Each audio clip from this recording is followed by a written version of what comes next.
Astromech droid was a term used to describe the multi-purpose Swiss Army knife-like droids of the Star Wars universe such as R2-D2, Chopper, and BB-8.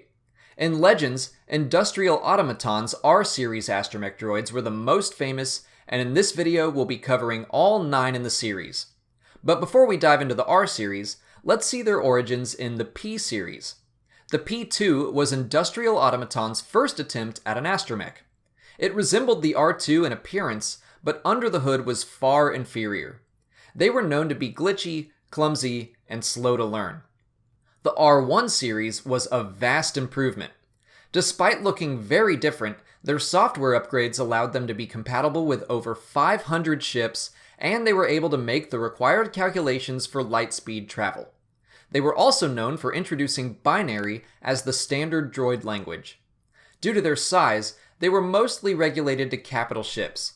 They were decent technicians, but weren't the fastest droids, and owners complained about their stubborn personalities. The R2 series improved upon the shortcomings of the R1. Their software was upgraded to hold more ship configurations and up to 10 sets of hyperspace coordinates. Not only did they come equipped with more tools, but they had plenty of room to customize tool sets for any given situation or environment. On top of that, all these improvements came in a smaller package that was able to fit in a standard starfighter. Their personality was much more agreeable, loyal, and self-reliant when compared to the R1. The R2 unit became immensely popular throughout the galaxy, and in the same way that people say Kleenex instead of tissue, Astromech droids were often simply referred to as R2 units, regardless of their actual series. Uncle Owen! Yeah? This R2 unit has a bad motivator, look! Industrial Automaton never again achieved the same level of success as they did with the R2 series. But they did try.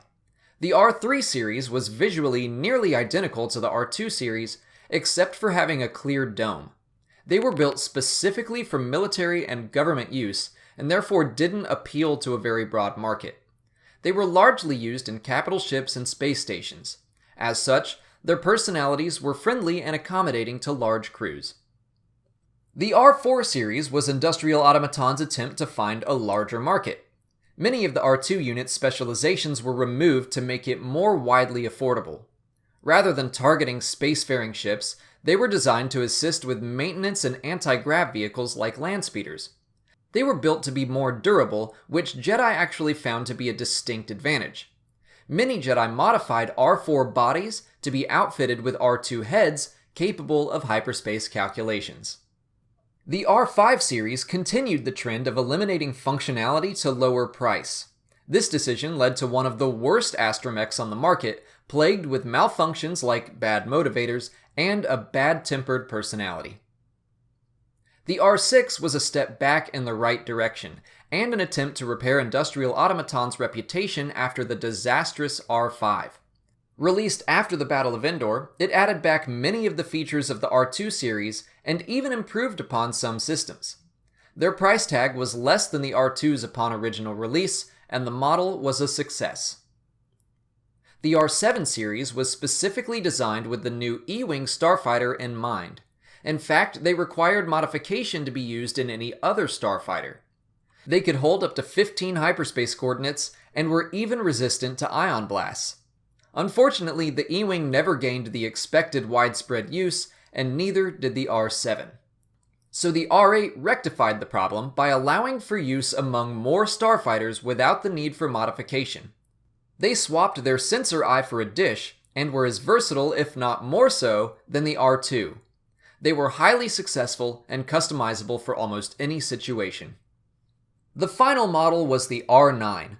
They were often used by pilots of the New Jedi Order. A quirk in their programming caused them to value their own self-preservation more than other astromechs, which made them less reliable partners. And that's all of them. Every R-series astromech droid in the Star Wars universe.